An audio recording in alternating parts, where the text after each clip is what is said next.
নমস্কার, স্পটার নিউজে আপনাদের স্বাগত। শেষ পর্যন্ত সব জল্পনা কল্পনার অবসান। মেহবানা স্পোর্টিং এর লগ্নিকারী সংস্থা চূড়ান্ত কথাবার্তা হয়ে গেছে সল্টলেক কর্তৃপক্ষের। ক্রীড়ামন্ত্রী অরূপ বিশ্বাসের হস্তক্ষেপে ম্যাচটি সন্তোষপুর স্টেডিয়াম থেকে স্থানান্তরিত হচ্ছে যুব ভারতী স্টেডিয়ামে এবং আজকে দ্বিপাক্ষিক আলোচনার মাধ্যমে টিকিটের দামও ধার্য হয়েছে।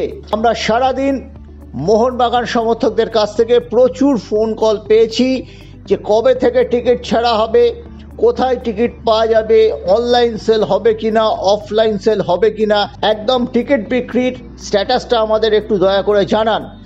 তাদের জন্যই আমি জানাচ্ছি আগামীকাল থেকে অনলাইনে টিকিট বিক্রি হবে। টিকিটের দাম ধার্য হয়েছে 150 টাকা সর্বনিম্ন টিকিট, 250 টাকা, 350 টাকা, ভিআইপি হচ্ছে 1200 টাকা এবং বক্সের টিকিট যে বক্স আছে সল্টলেক স্টেডিয়ামে স্পোর্টস মিনিস্টার বা প্রেসিডেন্ট বক্স ছাড়া যে দুটি বক্স আছে তার টিকিটের দাম 2500 টাকা জানিয়েছে। সবচেয়ে আনন্দের ব্যাপার, সল্টলেক পুলিশ কর্তৃপক্ষ এই ম্যাচের জন্য সল্টলেক স্টেডিয়ামের যেটা ক্যাপাসিটি ক্রাউড সেই টিকিট ছাপার অনুমতি দিয়েছেন, অর্থাৎ প্রায় 62,000 টিকিট ছাপা হচ্ছে।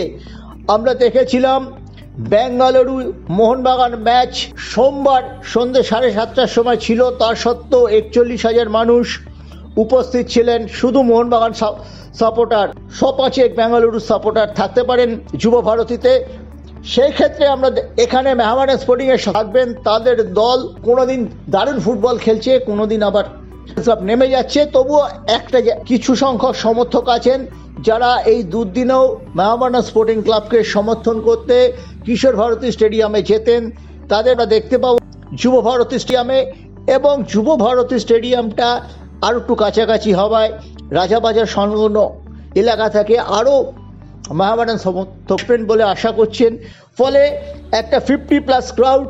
আমরা শুনি দেবাশিস দত্ত যেটা বলেছিলেন যে সোমবার বলে বিএফসি এবং মোহনবাগান ম্যাচে এই যে 40,000-41,000 লোক হলো, এটা হয়তো 50 ছাপিয়ে যেতে পারতো।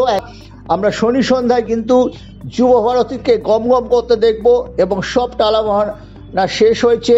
ক্রীড়ামন্ত্রী অরূপ বিশ্বাস সহযোগিতার হাত বাড়িয়ে দিয়েছেন মেহবানা স্পোর্টিং এর দিকে, সুলভে তিনি স্টেডিয়াম দিয়েছেন। মেহবানা স্পোর্টিং একটা আর্থিক অসচ্ছলের মধ্যে চলছে, সেক্ষেত্রে স্টেডিয়াম ফেয়ার যেটা মোহনবাগান কিংবা ইস্টবেঙ্গলকে দিতে হয় তার চেয়ে কিছুটা কমও করে দিয়েছেন তিনি।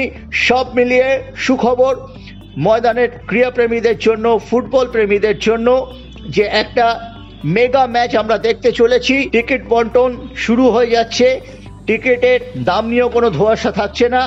শনিবারের ম্যাচ কিন্তু রীতিমতো জমে যাবে, বিশেষ করে মোহনবাগানের কাছে 23 রাউন্ডে সকলের কাছ থেকে ধরা ছোঁয়ার বাইরে চলে যাওয়ার জন্য আগামী 3টি হোম ম্যাচ খুব ইম্পর্টেন্ট। সেই জন্য কাজটা যে সহজ নয় এবং সেই একটা ডার্বি এবং সেই ডার্বির মতোই হবে সল্টলেক স্টেডিয়ামে। এটাই ছিল সবচেয়ে বড় খবর।